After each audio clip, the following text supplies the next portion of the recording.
Pessoal, eu sou a Cintia Neves e esse é mais um episódio do Sobre Algo. O Sobre Algo é um projeto fomentado pela Lei Aldir Blanc, com apoio do Governo Federal, do Ministério da Cultura e da Secretaria de Cultura e Turismo de Iguatu. Eu sou uma mulher branca, de cabelos curtos no ombro, lisos e pretos. Estou vestindo uma blusa cinza de botão. E hoje a gente tem um episódio super especial com a Fran Silva. A gente vai falar sobre várias coisas ligadas ao mundo da arte e ao mundo da educação, que é das coisas que nos unem também. E Fran, seja muito bem-vinda e fique à vontade. Boa noite, pessoal. Eu sou Fran, sou mulher cis, branca, de cabelo preto, com a franjinha e blusa rosa. Bom, eu sou formada em inglês pela USP. Tenho pós-graduação na área de literatura em língua inglesa e atualmente estou fazendo minha segunda graduação em artes visuais também pela UES. Sou professora, já trabalhei como diretora de arte, roteirista, atriz e por aí vai. Hoje a gente vai aproveitar para falar de muitas dessas coisas que você faz, né? E aí, começando primeiro sobre sua vida na UES. Você falou que fez sua primeira graduação, né, em letras em inglês na UES e está fazendo agora artes visuais na UES também. Como é que aconteceu esse desejo, essa vontade de fazer letras primeiro e aí depois como é que surgiu as artes? Eu escolhi fazer letras em língua inglesa, não foi assim um desejo. Estou no ensino médio, terminei, vou fazer inglês. Não fui. Eu estudava anteriormente no IF. E eu era aluna integral, morava na escola e sempre tive o desejo de continuar os meus estudos, né? Porém, eu sempre queria ir para a área da arte, mas não tinha aqui na cidade. E a única possibilidade de disciplina que fazia mais sentido com o meu gosto era letras, ou português ou inglês. E o que estava possível naquele momento no vestibular era a língua inglesa. Então eu fui para o inglês, não através de um desejo, mas de uma oportunidade que eu vi que se encaixaria mais com o que poderia ser possível para mim naquele momento. E aí as artes? As artes, eu tive um momento de muita felicidade quando eu fiquei sabendo que estava tendo vestibular para artes visuais. Eu fiquei sabendo através de uma colega, da Joyce, né, que é uma colega de trabalho, que ela falou: Fran, vai ter vestibular da UERJ em artes visuais, você não gosta? Aí eu falei: sim, tentei, me inscrevi e consegui. Então, assim, estou realizando aquele sonho que eu tinha no momento de sair do ensino médio, que não consegui realizar devido a toda a condição financeira, que eu não conseguia sair da minha cidade para ir para outra e fazer artes visuais.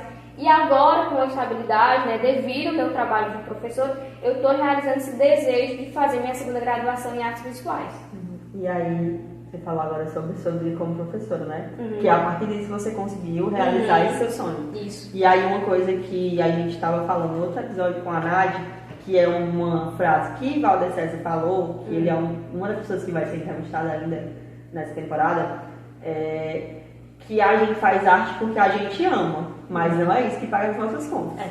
E o que paga as nossas contas hoje em dia é ser professora, né? E aí, nessa vida de professora, nós temos inúmeros desafios, mas também tem muitas partes boas, né? Assim, que engrandecem nosso coração e nós como pessoas, como seres humanos, né? E aí, eu queria saber como foi a tua primeira experiência, assim, com a sala de aula. Se foi uma coisa, nossa, eu amo fazer isso, ou se foi, me tira daqui.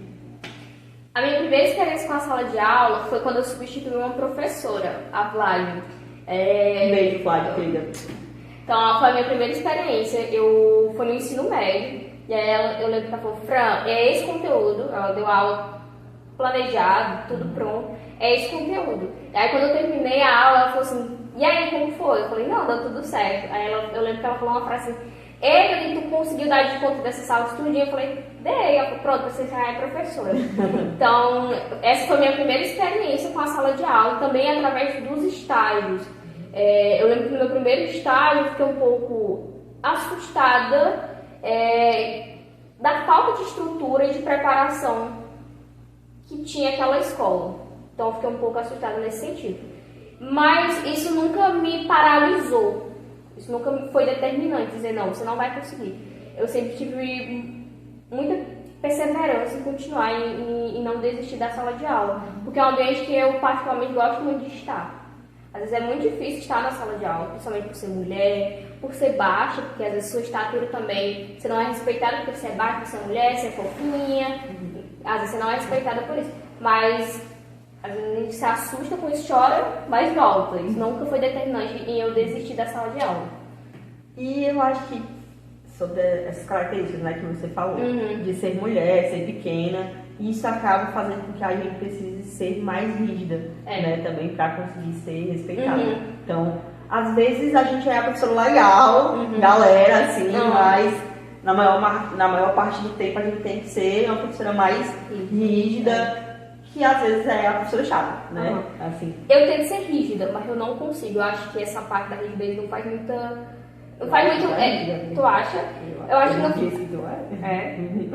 É porque assim, às vezes eu penso que o aluno tem muito potencial. E às vezes eu fico triste quando eu vejo esse potencial do aluno e ele não quer. Então, às vezes, o aluno ele tem muita criatividade, ele tem muita força para fazer o melhor dele, mas às vezes ele não quer fazer esse melhor. Ele tem preguiça de dar esse melhor. Então, assim, às vezes eu não sou rígida, mas eu vejo esse potencial e eu quero que o aluno use esse potencial. Para que quando ele chegar na vida adulta, ele diga, não, isso aqui eu já sei fazer, porque a professora Fran me colocou para fazer, como às vezes apresentar um seminário. O aluno não consegue apresentar um seminário por preguiça, por desleixo, e aí talvez eu seja vista como um pouco mais rígido nesse sentido. Mas eu tento, uma coisa que eu sempre falo para os alunos, eu tento o máximo ser humana. Às vezes a gente se estressa porque você, né? Mas eu tento sempre ser humana, ouvir o aluno, entender sua parte. Então, tem assim, né, um lado da rigidez, mas também de ter essa humanidade, assim, não perder esse traço, que eu acho que é importante na educação. Eu acho muito importante falar sobre isso mesmo, porque essa é uma sensação que eu tenho, assim, nesses anos de educação, de que os professores, com o decorrer do tempo, eles vão perdendo um pouco da humanidade, né? Vai. Que eles vão achando que aquele menino ali na sala de aula, ele não é uma pessoa, né? Que ele só tá ali pra lhe obedecer, e é isso, e é um robozinho, né? Então, assim, isso é uma coisa que me toca muito, assim, de ficar com medo, sinceramente, será que eu vou ficar desse jeito aí? Igual esse professor já perdeu completamente a empatia, a humanidade, que não se importam mesmo, porque eu não consigo ser assim, e ainda bem. Me sinto muito feliz por não ser dessa maneira. É verdade, você não é assim. E quando eu vejo alguém sendo dessa forma, eu fico assim, nossa senhora. Eu tenho medo, né? Eu fico assim, porque o sistema... Porque às vezes até assim, um professor que você admira de alguma maneira, uma pessoa que você gosta, aí você vê ele agir dessa maneira com um aluno, você fica assustada, assim, de será que esse é o meu destino também? É porque assim, o sistema educacional, eles levam os professores a se tornar, às vezes, um professor medíocre. Sim. Porque o sistema, ele não lhe ajuda. Às vezes, quando você chega na escola, você é professor novato, você tem muita ideia. E você quer mudar a educação. Você chega na escola, eu quero mudar a educação, eu quero fazer evento, eu quero colocar esse aluno para pensar, para ler livro, para fazer coisas dinâmicas. E aí, quando você chega na sala de planejamento, você é freado. Você não deve fazer isso, não vai dar certo, o aluno vai colaborar, você não vai ter como ter a dinâmica da sala organizada, você não pode tirar o aluno de sala. Então, o sistema educacional é muito rígido. E você precisa seguir esse sistema. Porque se você não seguir, você não é um bom professor. Então, assim, muitas vezes o professor ele é forçado pelo próprio sistema a se tornar esse professor que não se dedica ao seu trabalho, que não faz atividades diferenciadas, porque muitas vezes o sistema não vai colaborar para que esse professor consiga se desenvolver, que é muito complexo. Nós, quando professores jovens, que acabamos de entrar, a gente tem esse medo de se tornar esse professor, né? E é muito complexo isso. Eu acho que são vários pontos que levam o professor a se tornar o que ele é. Claro que a gente pode dizer assim, é só o sistema. Tem também a questão do próprio professor, né? A gente está ali se moldando, se percebendo, se autoavaliando. É importante também fazer essa autoavaliação, né? Com certeza. E aí é isso que você fala, né? A educação hoje em dia, ela faz com que o professor fique cansado, fique realmente, às vezes, desumano e medíocre muitas vezes. Porque a gente tem cargas exaustivas de trabalho, não recebe bem, né? Se a gente for pensar mesmo assim, que eu vejo amigos meus que trabalham em outras áreas e trabalham a mesma carga horária que eu, às vezes até menos, e recebem o dobro do que eu recebo, né? Então, assim, é muito complicado. A gente tem cargas exaustivas e pensar que é muito além da gente estar trabalhando e planejando aula, que dá trabalho, estudando para dar nossas aulas, porque muitas vezes são coisas que a gente às vezes não tem domínio também, né? É uma coisa que a gente vai criando. Além disso, a gente vai lidar com seres humanos, pessoas.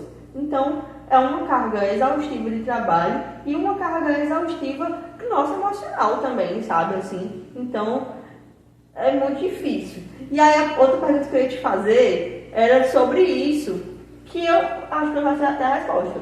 Mas a pergunta que eu vou fazer é se hoje tu se sente realizada como professora. Não. Eu acho que eu ainda não cheguei naquele momento que eu digo assim, estou feliz com o que eu estou fazendo. Toda vez que eu termino a aula, eu falo isso para o aluno. Eu acho que às vezes a gente se sente realizada quando você diz assim, hoje foi um dia proveitoso. Mas eu acho que essa realização são momentos. Tem dia que eu me sinto extremamente realizada com as aulas que eu estou dando, e tem dia que você está frustrada. Isso aqui não rendeu, isso aqui não deu, isso aqui não foi. E eu acho que a gente até fala sobre essa questão da saúde, né? Que nós, professores, a gente tem que entender que tem dia que não vai dar certo. Tem dia que a aula vai ser horrível. Tem dias e dias. Né? Tem dias e dias. E saber lidar com isso é muito complicado. Sim. Porque a gente quer ser perfeito e a gente não é perfeito. Tem dias que vão ser muito ruins, né? Tem dias que são Tem dias que a gente vai chegar em casa e vai querer chorar. Tem dias que a gente vai chegar em casa e vai pensar, meu Deus, hoje eu tô Então, assim, eu ainda não me sinto realizada. Porém, analisando a Fran, que começou lá na pandemia, porque a minha primeira aula foi na pandemia, eu lembro que eu comecei dia 6 de março, dia do meu aniversário. E quando foi, eu comecei, na segunda-feira. Quando foi na sexta-feira, a gente entrou em lockdown, todo mundo fechou, não tinha mais aula. Então, assim, a minha primeira experiência com a sala de aula já foi uma barreira. Então, assim, eu ainda não me sinto realizada, porém, analisando aquela Fran que começou lá na pandemia, eu vejo que eu já evolui muito. Eu tinha medo de escrever na lousa, tinha medo de errar.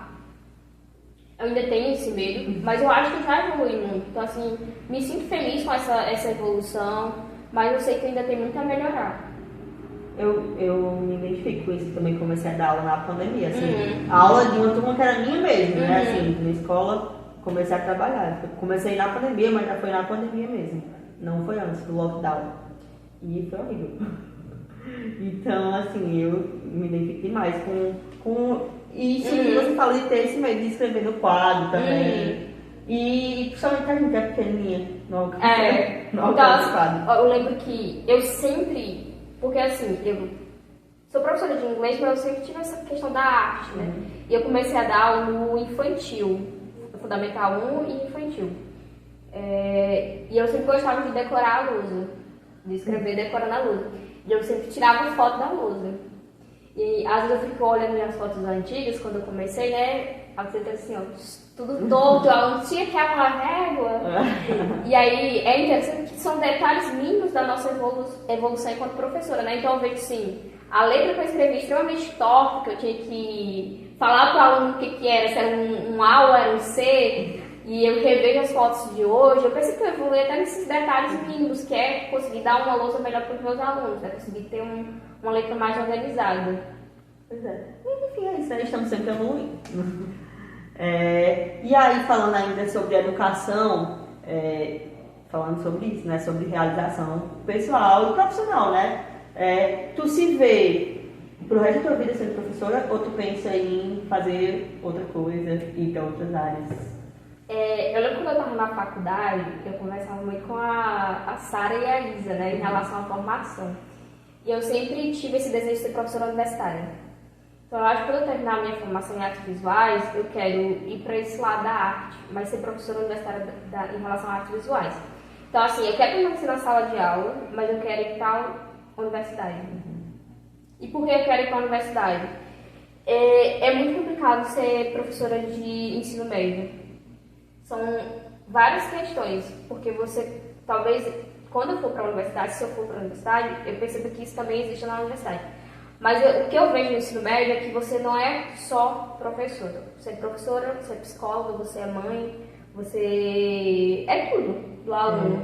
Então, às vezes você sai doente daquele... É a geração do professor DT. Você sai doente. a geração do professor DT. Então, você tem que ser um professor em tempo integral. Integral não só no sentido de estar na primeira ou na aula, mas integral no sentido de você ouvir o aluno, lidar com o problema do aluno, resolver o problema do aluno. Lidar com família. E lidar com família. Resolver coisa no final de semana, de noite. E aí, eu queria ter essa experiência da universidade. Ser professora. Não ser professora e psicóloga. Professora e resolver o problema do pessoal do aluno. Então, eu queria ter essa experiência também na universidade. Então, eu me vejo daqui a 5 anos na universidade, sendo professora universitária. Ótimo. E falando sobre isso, né, tu citou Sarisa, e aí eu lembrei que a gente estava falando uma vez sobre essas questões, né, da geração DT, especificamente, eu, elas e o Denilson. A gente estava falando sobre isso porque às vezes o menino chega na faculdade com uma sensação de que os professores da faculdade vão ser igual aos professores da escola. O que é muito interessante sua fala. Eles vão ser igual aos professores da escola, que são os professores que dão atenção a eles a qualquer momento, vão pegar a mãozinha deles, assim, e ensinar a fazer um e-mail. O aluno tem mais autonomia. Exatamente, é essa palavra, não tem autonomia. Então eles acham que eles vão chegar na faculdade e vai ser do mesmo jeito. Vai ter alguém fazer as coisas pra eles, né? E aí eles chegam na faculdade e não é assim, né? E a gente tava falando exatamente isso. É a geração do DT.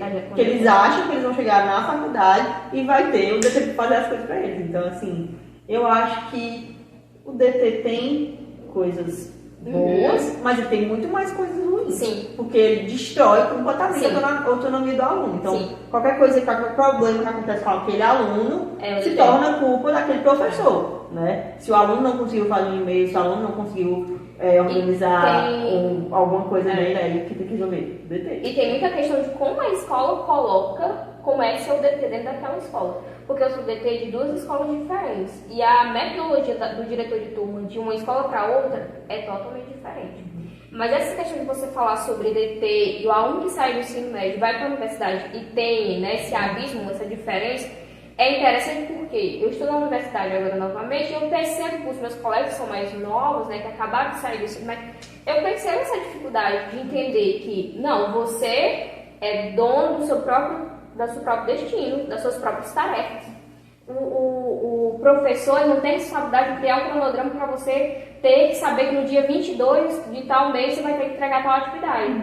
Então, assim, às vezes o aluno que saiu do ensino médio perde essa essência de se organizar, de ser dono da sua própria vida, das suas decisões, porque tem aquele adulto que vai tomar suas decisões. Então, eu percebi, quando eu cheguei na universidade, né, agora, em artes visuais, que os meninos que acabaram de sair do ensino médio, que estão indo para a universidade, não têm essa segurança de tomar decisões. E é muito importante isso aí, essa questão da autonomia, que eu fico muito me questionando e comparando comigo quando eu era adolescente saindo do ensino médio.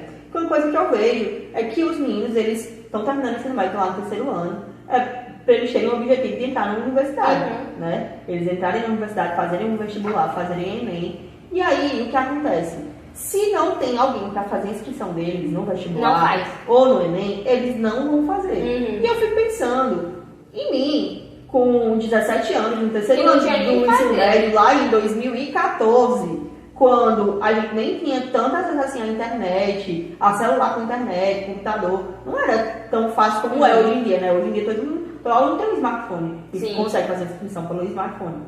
Mas se não tiver alguém para fazer para eles, eles não vão fazer. E lá, em 2014, eu fiz inscrição. Entendeu? Não teve nenhum professor para fazer isso por mim. Exatamente. Então, eu acho que isso acaba completamente a autonomia e faz também duvidar da capacidade do aluno de conseguir fazer uma coisa mínima. Né? E acaba minando até o pensamento do aluno. Eu lembro que agora, esse ano, a aluna mandou mensagem para mim e falou assim: tia, que eles ainda chamam do ensino médio de tia, né? Não consegui tirar meu pé de meia. O meu caixa, né? O aplicativo do caixa saiu, eu não consigo colocar mais assim. Como é que faz? Falei assim, meu amor, coloca no Google, veja um tutorial. Então, assim, são coisas mínimas que o aluno não tem autonomia de fazer, que é colocar uma coisa no Google e pesquisar um tutorial de como é que eu recupero uma senha. Então, assim, como é que esse ser humano vai conseguir lidar com os percursos, né, com as questões da sociedade, Se ele não consegue acessar um aplicativo dele, um banco que ele baixou no celular, como é que ele vai conseguir lidar com isso? Então, assim, é triste, né? Você pensar que esse aluno... A gente tá criando uma geração muito incapaz. Assim. Incapaz. Então, assim, Que não tem... É lamentável quando eu penso. Exatamente. É muito triste. Mas é isso. Mas eu acho que também, às vezes, faz parte do projeto, né? De criar pessoas que também... Se você for analisar, muitos dos alunos do ensino médio hoje, eles não acham que a universidade é um bom caminho, né? Que eu acho que isso também faz parte do grande projeto, de que essas pessoas não tenham uma formação adequada, não tenham um conhecimento suficiente e que sejam para sempre mão de obra barata, né? E, infelizmente, muitos dos alunos do ensino médio, eu acho que a maioria, hoje em dia, e principalmente das escolas públicas, as escolas particulares não. Todo mundo vai para a universidade. Mas as escolas públicas, o menino acha que não vale a pena fazer faculdade. E vale a pena você arranjar um emprego logo, que você vai ter um salário mínimo pro resto da sua vida. Né? E, infelizmente, é isso, né? A gente tá numa geração que acha que a educação não é o caminho. E é isso. Isso fala muito sobre também, né? Sobre as redes sociais. Porque... quem é o herói desse aluno? A Virgínia. Pois é, quem é que ele está seguindo? Quem é que ele está seguindo? Quem é que... qual o material que ele está consumindo, né? Quando ele não está na escola. Então, eles falam muito também sobre esse processo social, né? Da internet. Da influência. Da influência, né? Que não é influência que acaba desinfluenciando esse aluno, né? Então também a gente tem esse papel da sociedade também, né? De pregar o que é legal, o que é bacana e o que é errado. E aí, esse lado aí, tem uma notícia que saiu agora esses dias, é do rapper Oruan, já viu? Eu vi. E ele foi preso, né? Tem várias histórias do pai dele lá, todo mundo sabe quem é e tal. E aí, se você for ver, hoje em dia, pelo menos os meus alunos, o Oruan é um herói pra eles. Eles amam o Oruan. Então, assim, é isso, é a influência pra eles, esse é o caminho, essa é a pessoa que eles se espelham, né? No máximo, assim, por incrível que pareça, o melhorzinho é o Neymar. Se quando você vê assim, acho que o Neymar é uma influência, tá melhor do que o Oruan, né? Mas é bem complicado. Hoje em dia, assim, são raros os alunos que você vê que tem influências e que tem pensamentos diferentes, assim, tipo, vou consumir uma coisa que traz cultura, que traz conhecimento legal. São poucos alunos que a gente vê, assim, em cada sala a gente tira no máximo 2, 3, né? O que é interessante falar isso, né? Porque assim, a gente tem que pensar no papel da família. Porque o que eu percebo muitas vezes é que a família, ela não se importa em analisar, de investigar, de ver, de conhecer o que esse aluno faz em casa. Então, assim, já chamei pai para conversar, nós somos diretores de turma, a gente muitas vezes tem que chamar o pai para conversar, explicar algumas situações, e às vezes o pai não conhece o filho.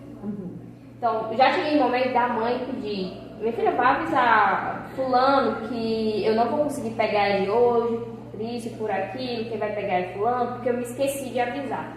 Então, às vezes o pai, ele acha que a gente é secretário dele. Então, o pai ele tem que ter responsabilidade nessa questão da educação. Então, muitas vezes o pai ele não tem essa responsabilidade de se importar, de investigar, de conversar com o filho, o que ele está consumindo, o que ele está fazendo. Quem são os amigos do meu filho? O que ele escuta de música? O que ele lê? Ele lê alguma coisa? Você passa numa sala de aula e pergunta quantas pessoas aqui já leu um livro? Às vezes tem 4 pessoas que já leu um livro numa sala de 45 meninos. Então, assim, é uma quantidade generosa. Então, assim, é triste. E por que esse aluno não lê um livro? Por que esse aluno não se preocupa em assistir um filme, às vezes? Tem aluno que nunca assistiu um filme, porque não tem paciência de assistir um filme. Mas aí é a geração TikTok também. É a geração TikTok, né? Porque os vídeos tem que ser 3 minutos. 1 minuto no máximo. Pois é. 1 minuto já é muito tempo. Muita coisa, já é muita coisa. Exagerei já. Então, assim, às vezes a família também se preocupa, né? Não tem esse controle do que o filho tá fazendo mesmo, né? E falando sobre todas essas questões de influência e de controle mesmo, assim, hoje os meninos não têm limites. Limites, né? Essa é a palavra, não tem limite nenhum. O pai, a mãe, também acho que são muitas questões dos pais, muitas vezes estão trabalhando, não tem tempo para estar controlando aquilo ali. E a internet é isso, né? Ela traz um mundo inteiro. Aí que essa questão do tempo. Quando o pai não educa o seu filho, ele está colocando a internet para educar. E se você coloca o seu filho para ser educado pela internet, infelizmente, provavelmente, que ser humano vai ser esse? Que vai ser educado por vídeos da Virgínia, do Neymar. E por inteligência artificial também, né? Não é? Hoje em dia, que vai destruir todas as profissões do mundo, que é a pior coisa que inventaram. Meu Deus do céu, vai ser ainda... Tá conversando, agora tá só engraçado, né? Tá só engraçado, porque o brasileiro é isso, né?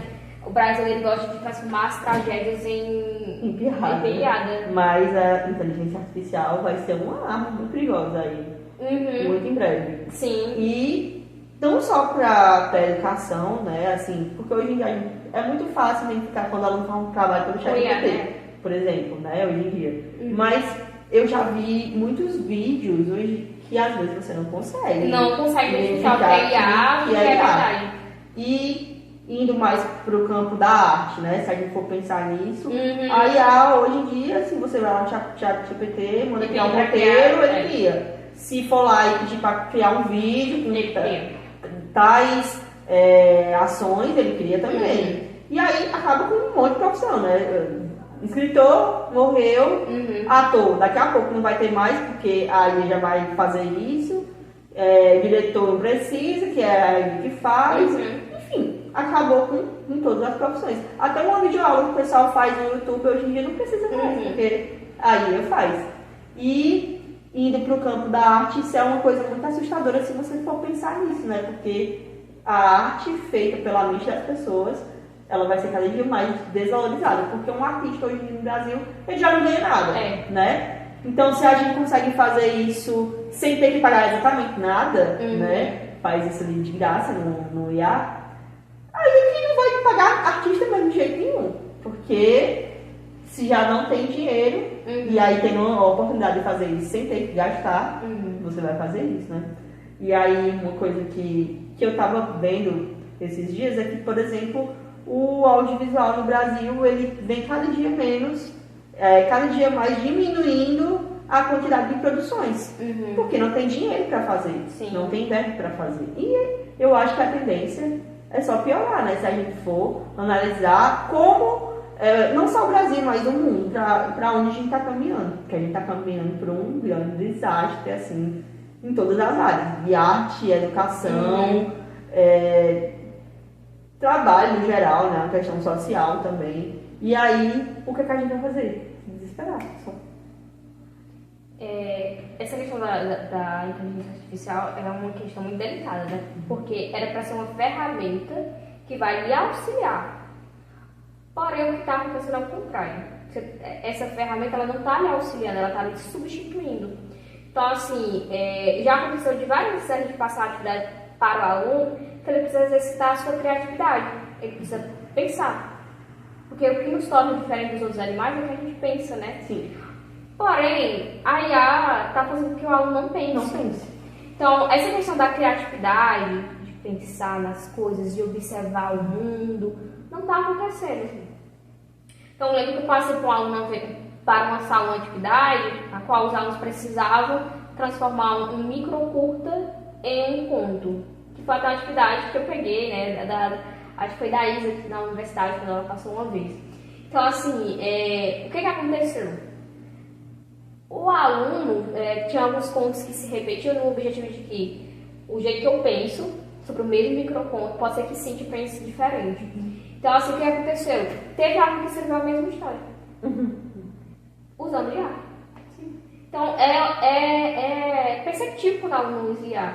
E é triste porque ele está minando a sua capacidade de pensar. Então, daqui a pouco, a gente vai olhar para o menino e ele não vai pensar mais nada. Talvez ele nem fale mais. E nem está falando mais, né? Porque muitas vezes você fala com um aluno, você pergunta qual é o seu sonho. E ele não sabe qual é o sonho dele. Comprar um Labubu. Seu Neymar. Então, o aluno está minando ali a sua capacidade de pensar, de ser criativo, através de uma máquina. Então, o que seria uma ferramenta que iria lhe auxiliar para otimizar o seu tempo, acaba sendo um inimigo, né? Tá ali substituindo. E eles não têm essa consciência, né, de que está substituindo eles. Eu acho que é interessante que seja criado, né? Eu sei que a IA é nova, mas é interessante que venha se criadas políticas públicas que falem sobre isso. Sim, urgente. Urgente, porque, né? Que mundo vai se tornar? Sim. É muito complicado. Mas enfim, né? Vamos mudar de assunto, que aí vai deixar a gente maluca já. Igual o vídeo, não sei se tu viu o vídeo do burro que tava no aeroporto. Não vi, não. E o povo ficou dizendo, ai, tadinho do burro, a mulher não queria levar o burro. Aí era ele. Meu Deus. E ninguém percebeu. Ninguém percebeu, pois é. Porque acho que era burro, ou era um... Antes a gente conseguia perceber quando era IA, né? Hoje você não consegue mais perceber. Você não consegue. Então, assim, como é que vai ficar essa questão das informações?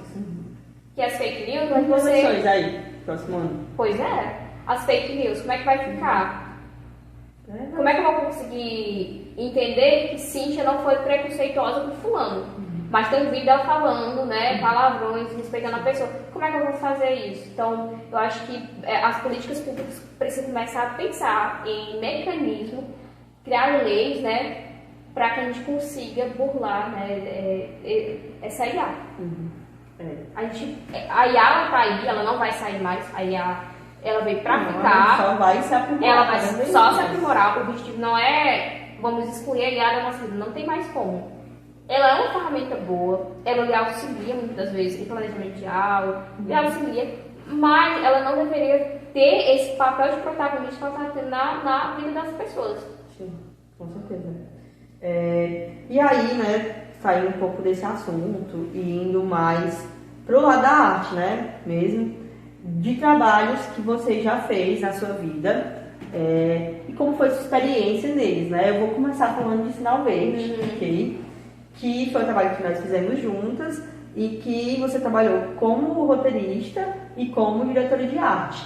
E aí eu queria saber como é que surgiu Sinal Verde, né? E como foi essa experiência toda. Sinal Verde surgiu dentro da universidade, através de uma disciplina da qual a professora passou um microconto também. E a gente precisava criar um roteiro a partir desse microconto. E aí foi uma disciplina que a gente encerrou, criou o roteiro e tal. E aí veio a LDB, né? A Lei Paulo Gustavo. E aí, através da Lei Paulo Gustavo, a gente ampliou, né? Desenvolveu mais ou menos esse roteiro para que ele fosse produzido. Mas ele surgiu dentro da universidade. Logo, a universidade ela tem um papel muito importante aqui na nossa cidade, né? A universidade, em especial o meu curso em inglês, ele acaba, né, desenvolvendo muitos artistas aqui da nossa cidade. Então, assim, a nossa universidade é um centro muito importante para o desenvolvimento, não só no sentido, vou me formar em inglês, não só nesse sentido, mas também amplia, né, essa formação. Então, eu não me formei só, eu sinto, né, que eu não me formei apenas em língua inglesa aqui na universidade. Eu consegui ampliar essa formação.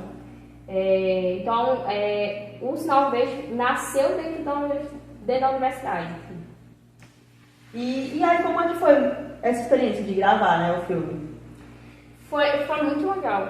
Eu acho muito legal pegar um papel, transformar palavras em imagem. Eu acho isso muito mágico, muito legal de fazer. É um pouco trabalhoso, né? Porque a gente lida com pessoas, a gente foi gravar no meio do sol, então assim, tava pensando nisso, no sol. É exaustivo, mas é muito legal, é muito bom de fazer.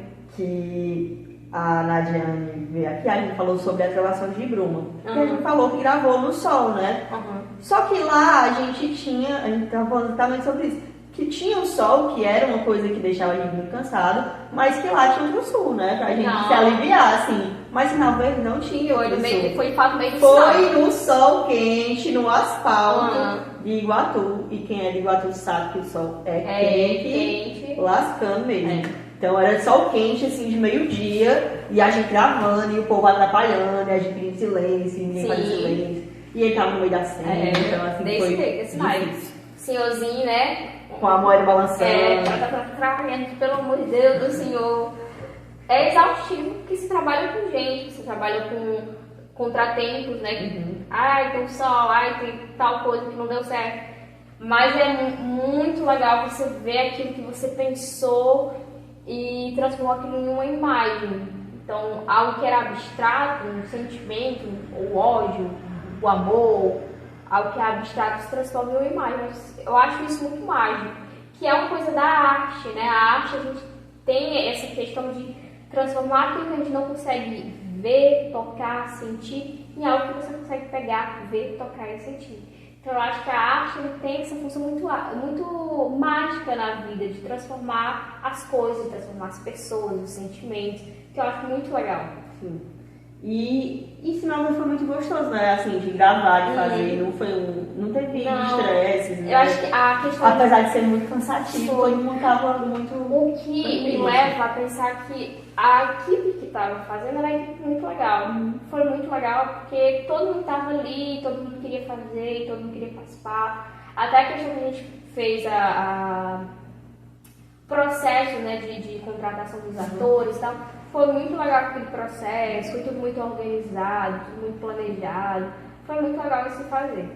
Sim, foi muito tranquilo, assim. Foi. Eu acho que todo mundo tava na mesma energia, também foi uma coisa que foi muito nova pra gente fazer isso sozinhos, né? Ter essa autonomia, assim, foi muito importante. Eu acho que foi uma experiência muito boa. Sim, foi muito importante pra todo mundo, eu acho. E aí, aproveitando que você estava falando sobre a arte, né? Que a arte pode criar coisas muito incríveis. Eu queria saber que coisas além de Sinal Verde tu conseguiu criar na universidade, por exemplo. Eu participei do curta-metragem Drama, que foi produzido aqui dentro da universidade. Sinal Verde, participei do lançamento de Marco, da Sara Mabel. Também tivemos aquele curta que a gente fez, Era uma vez, né? Os romances que li, né? Alguns romances que li, a gente tava na universidade, não era? Não, Tava não, né? A gente formada, é verdade. Foi em 2020. Acho que a gente... 3, isso aí, eu acho. Foi em 2023. A gente vai perdendo um pouquinho a noção do tempo. Já foi em 2023. Vai misturando assim, mas acho que foi, né? Romance que li de 2023, né? Foi. Ou de 2022 no máximo, amiga. Né? Então teve Sinal Verde, que eu escrevi dentro da universidade. Teve um podcast que a gente produzia na universidade. O Vixe, né? O Vixe é literatura. Voz, né? Abertura, né? Vixe, é literatura. Adorava. Muito bom. Que eu acho que eu, por exemplo, tive muita sorte na universidade. Eu acho que a universidade era e é, né, um ambiente muito propício para o meu desenvolvimento. Então, assim, eu participava do Sinalices, ia falar sabe? Passava do Sinalices e eu acho que o Sinalices é um projeto muito importante aqui dentro da universidade. Era muito bom participar do Sinalices porque eu sentia que eu estava ali a todo momento produzindo conhecimento, ouvindo as minhas professoras, os convidados que às vezes vinham. Então, era um momento muito importante na minha formação, o Sinalices. Então, dentro do Sinalices a gente exibia filme, tinha debates ao final, palestras. Então, era um momento muito importante de você se sentir fazendo parte de algo. Que muitas vezes o jovem, né, o adolescente, ele é muito solto, ele não sente que faz parte de nada. Então, dentro da universidade, eu tive essa experiência muito boa de sentir que eu fazia parte de alguma coisa. O Sinalices faz isso com a gente. Faz isso. Fazer a gente se sentir parte. Mas eu queria saber como é que foi o drama, né? Eu já assisti, eu queria saber como é que foi o processo todo, assim, a experiência. Foi muito legal.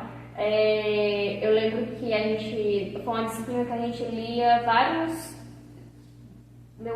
livros e tal. E aí a professora passou Foi a Isa, né? Foi a Sara. A professora passou um trabalho pra gente. Ela colocou numa caixa vários pedaços dos textos que a gente tinha lido. Então ela passou essa caixa, a gente pegava esse pedaço de papel e através dele criava um texto. E aí a gente tinha como esse trabalho final produzir esse curta através desses retalhos, né, desses pedaços desse texto. A gente construía através desses pedaços uma história. Então foi muito legal esse processo. muito interessante, né?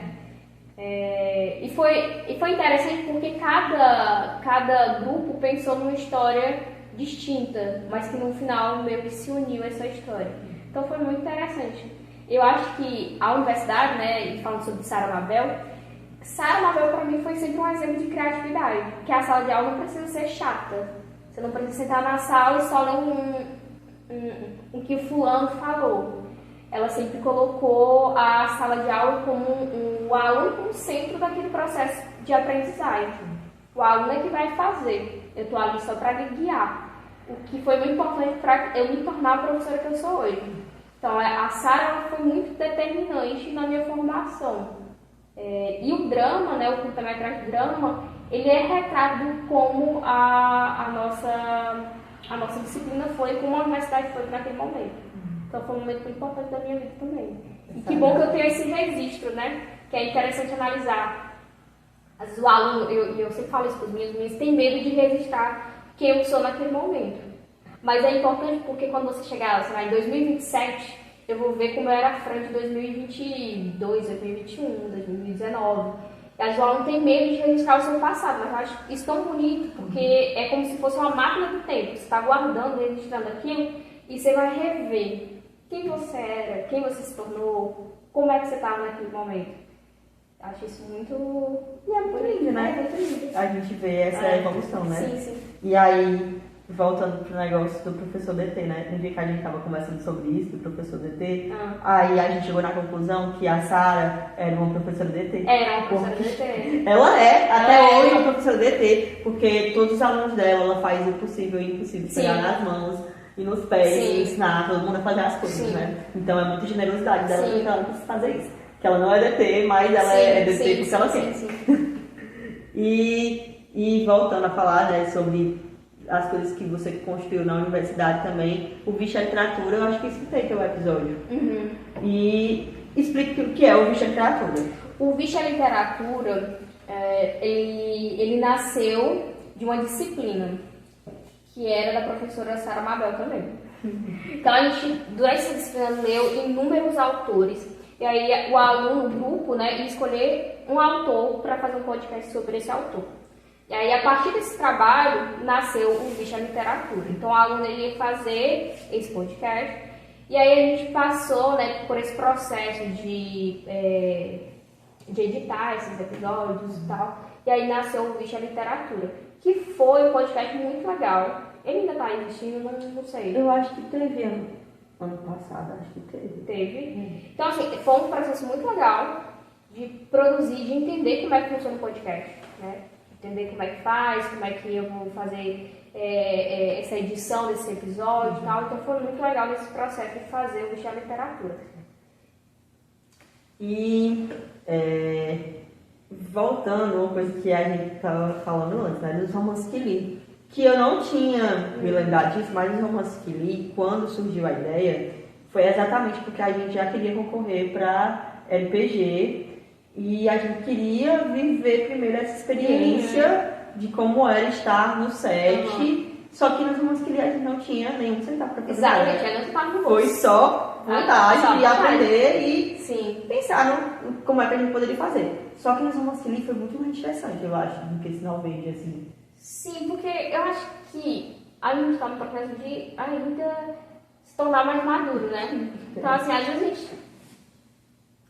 Somos jovens, ainda tem essa questão da picuinha, de não entender muito bem a amizade, o profissionalismo. Então, às vezes é complicado. Mas acho que é um processo. A gente está nesse processo de ainda se formar como profissional da arte cênica. Sim, com certeza. E acaba que era basicamente a mesma clipe, né? Também, de ensinar o meio. Sim. E foi importante porque foi importante pra gente entender como era que cada um funcionava também, né? E para que não acontecesse esses excessos, talvez não aconteceu. Sim, foi muito aconteceu. Foi muito tranquilo. Apesar de ter sido muito difícil de gravar pelas condições que nós tínhamos, assim, de ter que ser sempre no sol, né? E a gente teve o mesmo cenário, né? Em Sinal Verde e nos Romances que li. É verdade. E foi o Embrasa. É verdade. Né? Nunca tinha parado pra pensar nisso, mas tivemos o mesmo cenário. Que foi o Embrasa. E duas histórias completamente diferentes, um romance fofinho, um amor. Não é? E outra, Sinal Verde, uma tragédia. que é o contrário, né? Que era um relacionamento abusivo. Exato. E ambos é sobre um relacionamento, né? Relacionamentos. Então, assim, é como se fosse a mesma linha do tempo, né? Eles têm dois universos diferentes. O mesmo casal, dois universos diferentes. E aí, pra finalizar nosso bate-papo, né? Foi muito especial ter essa conversa, conversar sobre tantas coisas com você. Eu queria que a gente fizesse um bate-bola rápido, certo? Eu vou fazer perguntas rápidas. Eu vou te fazer perguntas rápidas, aí tu vai me responder, ok? Primeira pergunta. Um filme que tu é o teu comfort movie, assim, que quando tá triste, tu bota esse filme da playlist. Viagem de Chihiro. Lindo. Uma música que é a música da tua vida, tua trilha sonora.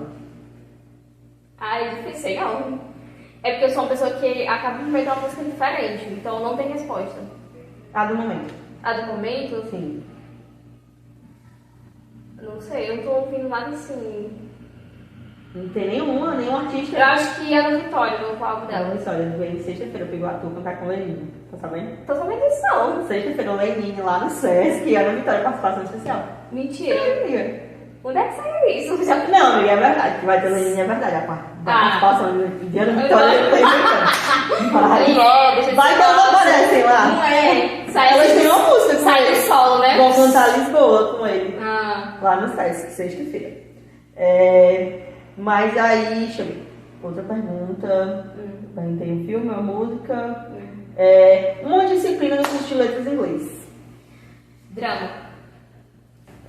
Todo mundo Ou escolhe essa. literatura contemporânea. Todo mundo escolhe drama. Que foi muito bom. Uma inspiração pra tua vida. Sara e Isa. As divas. As divas. Só podia ser. Um livro. Dia de Abandono, de Helena Ferrante. Pesado. Pesado, eu gosto de coisa pesada, gente. Eu acho que foi pra sofrer, tem que sofrer assim integralmente, assim. Bravo. E um sonho que tu quer realizar ainda. Professora universitária, quero ser concursada. Eu acho que o sonho de todo professor temporário é ser Ser concursado. Vem aí, amiga, vai dar Vem certo. aí, vem aí. Não sei que concursar para aí. Eu fiz não, mas Eu fiz não, mas a qualquer um. Vai cair do céu. Isso. Vai cair do céu, gente. Vai dar certo. E pra finalizar, queria que tu deixasse uma mensagem de inspiração sobre a arte, sobre a educação, o que é que tu deseja para as nossas vidas, né? Nosso futuro. Gente, a mensagem que eu quero deixar é: tenha coragem. Às vezes as coisas podem parecer muito impossível, mas se você tiver coragem, você já deu 2 passos ali na sua vida. Então, tenha coragem, dê a cara mesmo, vá atrás. E esteja sempre perto de pessoas que lhe façam bem. Eu acho que as amizades são muito importantes. Então, esteja perto de pessoas que queiram a mesma coisa que você, que lhe impulsione para ser a sua melhor versão. E acredite na educação. Eu acho que a educação, ela salva vidas. A gente não diz assim, estude, não é por nada não, é porque a educação de fato ela é extremamente importante. Então estude, se dedique, viva, tá? Não esqueça de viver, faça suas coisas, assista seus filmes, escute suas músicas, escute seus podcasts. Viva, faça suas coisas. Pra quando chegar no final do dia, você deitar, você diga, eu dei o meu melhor, eu fiz tudo aquilo que eu podia fazer. Então tenha coragem. Parabéns, amiga. Muito obrigada mais uma vez por ter participado. E é isso, pessoal. Obrigada por terem escutado e assistido. Esse foi mais um episódio sobre algo. E até a próxima. Até! Obrigada, amiga, por tudo. Amei. Tá bom? Que bom que você gostou. É muito legal, vai fazer esse podcast. Né?